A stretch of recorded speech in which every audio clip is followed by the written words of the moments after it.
Hi there, it's Paul McCartney. I'm doing a Wired Autocomplete interview. Google is Paul McCartney. No, I am Paul McCartney. Google is Google. Okay, thank you. Why is Paul McCartney nicknamed Macca? Because I'm from Liverpool and they abbreviate everything in Liverpool. McCartney is a bit too formal for, hey, Macca. And so George Harrison, hey, Hazza. John Lennon, Lenny. So they just abbreviate everything there, and so that's why. It's a derivation of McCartney. Why is Paul McCartney wearing an op badge? Well, if I knew what an op badge was, I would tell you. I suspect it's a badge I had on the Sgt. Pepper thing, which was like a Canadian thingy. I never found out what it was. I just liked the badge.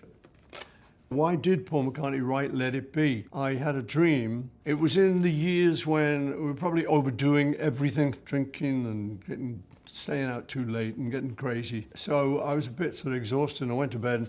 Anyway, I had a dream, and my mother, who died probably about 10 years previously, was in the dream. She came to me in the dream. It's a magic moment because you're actually there with your mother. So she seemed to know that I was a bit stressed out, and she said, don't worry, it's going to be fine. Just let it be. And I thought, wow. And just felt really great that my mother had given me that advice, and woke up and was just remembering the dream, and I thought, what did she say? She said, let it be. And so I thought that was a great idea for a song. So I went to the piano and wrote it. Now I'm going to look at the last question. Unfortunately, you won't be able to see this last question. What? How dare you ask me that?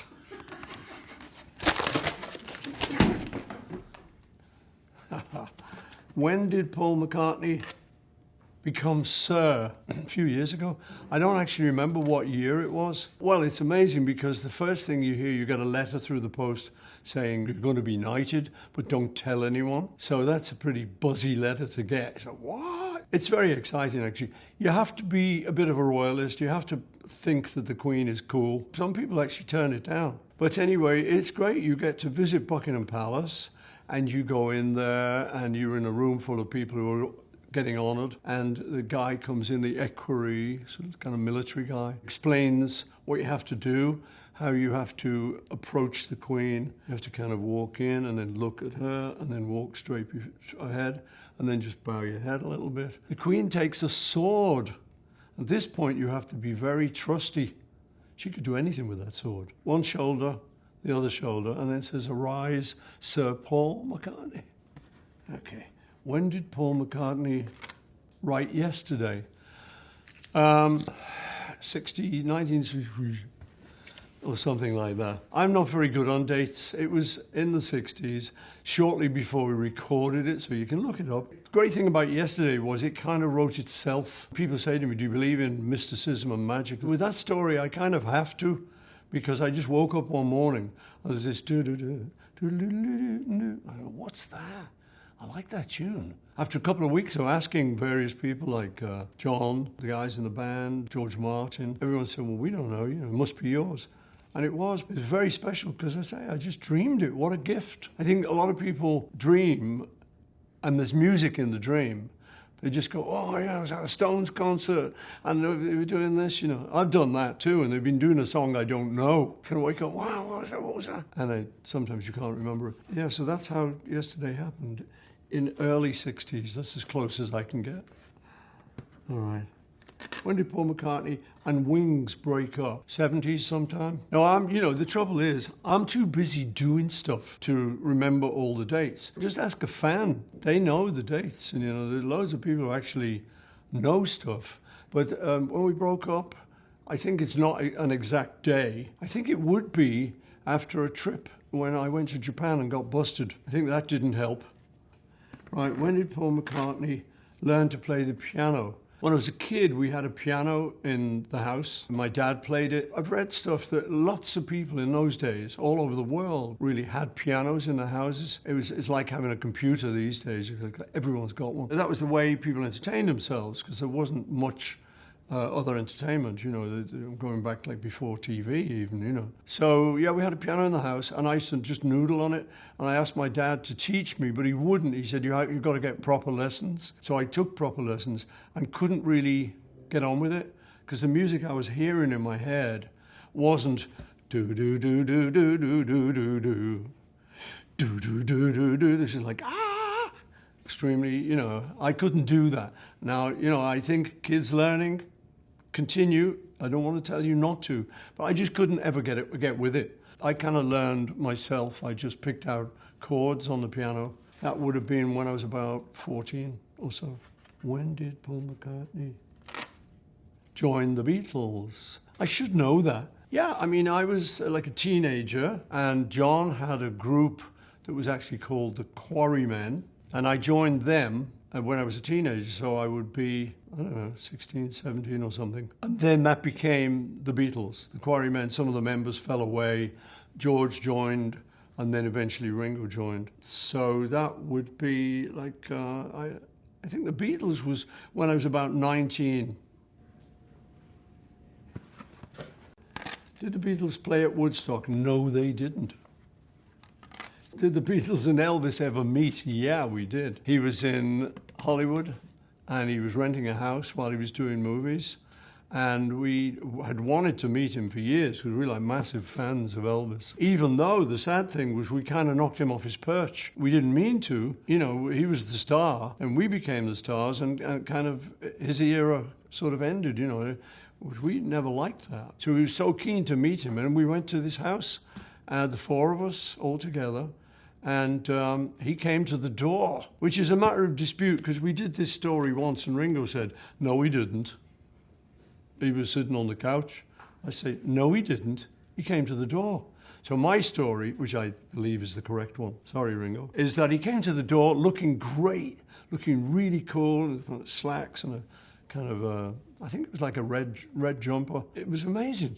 I mean, it was just like a dream, really, meeting Elvis. We'd fantasized about him since we were kind of young teenagers, and here he was in the flesh. So it was great. It was lovely. I knew that he played a bit of bass, so he and I chatted about what basses he played and what bass I played and stuff. And I think the most amazing things, besides actually just meeting him, was he had the first remote television channel changer that we'd ever seen, because it was that year when they came out, and he was just aiming it at the TV, and the channels were changing. We go, whoa, he is indeed the mighty God. He can turn the channels without approaching this television set. So we were very impressed by that. Did the Beatles and Stones get along? Yeah, we did, and we do to this day. Because the thing was, we were all young guys who were just coming into the music business. We all had a lot in common, and we would meet each other in clubs or TV programs that we were all doing, and we'd hang out socially, Yeah, we knew them quite well, and had a lot of fun and stuff. I don't quite know how the rumor got started that, we were rivals. I mean, me and John actually wrote their first hit, which is I Want to Be Your Man, so we couldn't have been that much rivals. No, we really liked them, and I say to this day, I go to their shows, and we sometimes get to hang out a bit. Good group. Not as good as the Beatles, but good. Okay, did the Beatles use a click track? No, because there were no such things as click tracks. And in actual fact, it was a good thing, because you just had to hold the tempo. And if you ever went off, if you're a good band, you just go with that little, drummers notoriously speed up. I don't really think Ringo ever did. He held a really good tempo. But if he did, we'd just go with him.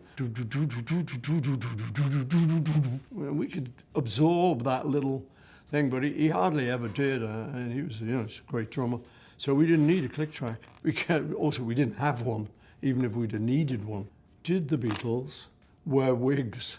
Yes. And I'm wearing one of them now. I've had it coloured to be appropriate to my age. And this is a wig. No, it isn't. And no, we didn't wear wigs. You know how that came? No, there were no wigs involved. But what used to happen, people would tell us, when we went on the Ed Sullivan Show, first appearance on American TV, all the dads who were probably very jealous of these fine heads of hair that we had. And we were shaking and doing things with them. And the dads of a lot of kids go, oh, the wigs. They're wearing wigs. Oh, no, they would have talked American. Ah, they're wearing wigs. Hey, they didn't realize they're wearing wigs. So anyway, they weren't wigs, but I think that's maybe where the rumor started. Okay, can Paul McCartney speak German? Ja, ein bisschen. Ich habe das in Schule gelernt. Okay, give it up. And a little word, if you're ever trying to go to Germany, you need to know is genau, which means like, yeah, okay. Genau. You say that to virtually everything. Can Paul McCartney play violin?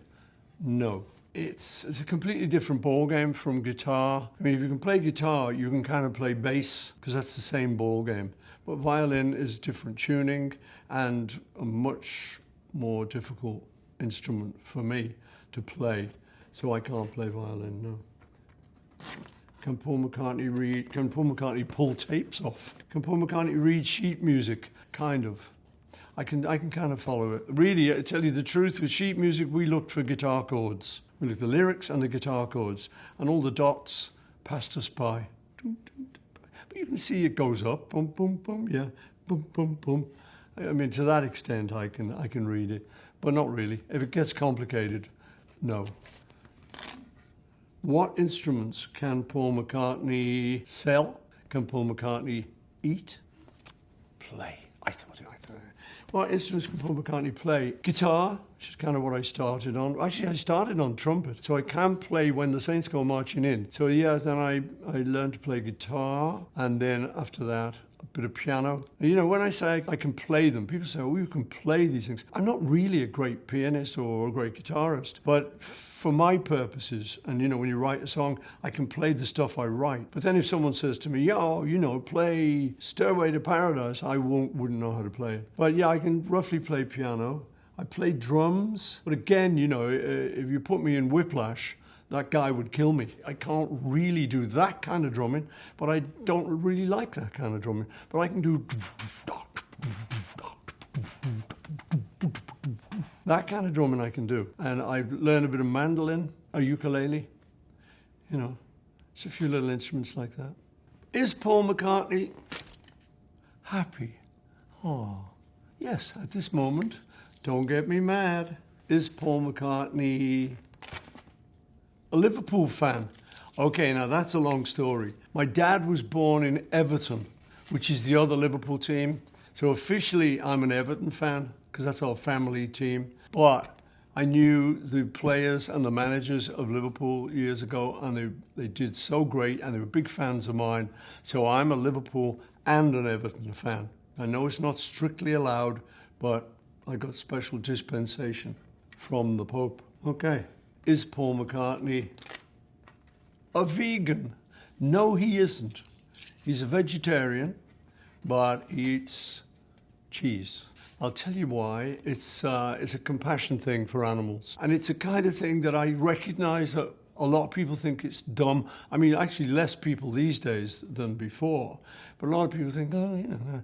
But to me, all the creatures on the planet that live on this planet, this one little sphere in space, we've all got a shot at a life, and so many animals don't. I like the idea of giving them their little shot. Plus, I'm very happy being vegetarian. You can get loads of vegetarian options these days, so it's not like it was in the old days when you just got a boiled sprout. Is Paul McCartney's Hoffner bass the original? Yeah, it's one of the originals. I had two, but one got stolen, and we still don't know where it is. Just somewhere along the way, the one I was using just vanished. We've no idea where it went, but the one I'm using is one of the originals. It's one that I've used for a long time. It is interesting, though, to think, where did that one go? Because no one can bring it out, because everyone knows it's mine. They've got pictures of it. So my theory is, and it's kind of half fantasy, but it's that you go to some German castle way in the hills of Bavaria, and you'll have dinner, and then the host will say, come, let me show you something. And you go up into this little room, and there's my bass over his mantelpiece. That could be just a fantasy. Do you know, I always like hearing what people are interested in, and interesting for me, it's interesting to hear what people don't know. You know, a lot of the hardcore fans know these answers actually better than I do. But it's nice. I like that people are even bothered to write in to join in the conversations. I think that's a cool thing. So my new album is called Egypt Station, and you can check out my live performance from Grand Central Station on my YouTube channel. Check it out.